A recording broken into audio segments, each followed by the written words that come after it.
vidéo vous présentera les ressources à l'appui de l'apprentissage de français langue seconde ainsi que les liens entre l'éducation inclusive et l'enseignement du FLS en Nouvelle-Écosse. Qu'est-ce que cela veut dire être bilingue? Il est très important à comprendre que le bilinguisme est un processus d'apprentissage continu. On apprend à parler et à se faire comprendre dans des différents milieux. Peu à peu, on bâtit notre vocabulaire et notre grammaire interne à partir de notre expérience vécue en français. On peut se débrouiller dans la classe de français, par exemple, et ensuite on peut parler de notre famille, etc. L'important, c'est que l'apprenant puisse vivre les expériences linguistiques dont il ou elle a besoin pour continuer sur son propre cheminement.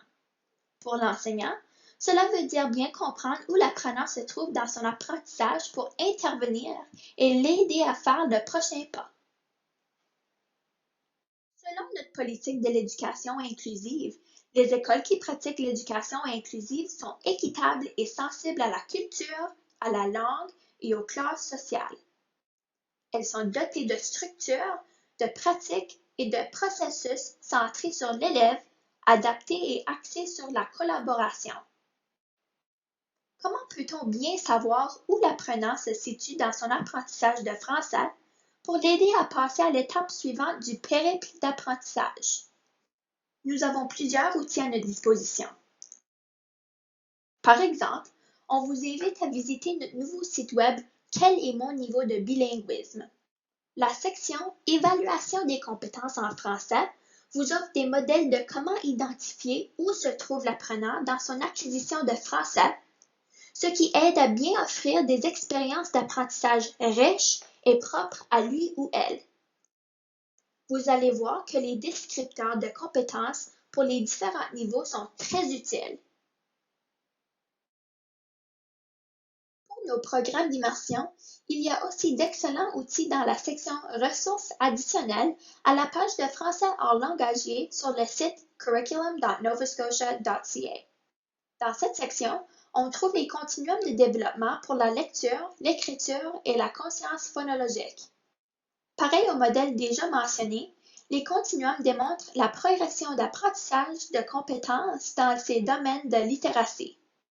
Bien que ces continuums portent sur les années scolaires élémentaires, il se peut que tout enseignant puisse profiter de la présentation des compétences en littératie de façon croissante ou cumulative. Il est à noter que les continuums de lecture et d'écriture représentent les lecteurs et les écrivains jusqu'au niveau à l'aise. Le développement en lecture est élaboré de la maternelle à la 6e année et le continuum d'écriture était élaboré jusqu'à la 9e année pour l'immersion précoce, tardive et le français intégré. Encore une fois, visitez le site web curriculum.novascotia.ca, trouvez la page pour le français hors langagier, propre à l'année scolaire visée, et cliquez sur Ressources additionnelles. Ces continuums seraient aussi un excellent point de départ pour parler à votre équipe de planification pour l'élève afin de bien préciser les compétences acquises de l'apprenant et de choisir des objectifs pour lui ou elle. Voilà alors quelques outils à votre disposition pour bien supporter l'apprentissage de français langue seconde et éclairer la notion d'être bilingue.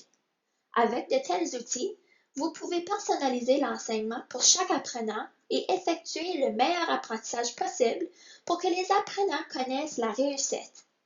Le bilinguisme est quelque chose dont chaque élève dans nos programmes peut être fier à l'heure actuelle. Et en même temps, il ou elle peut établir des objectifs personnels pour développer leurs compétences davantage.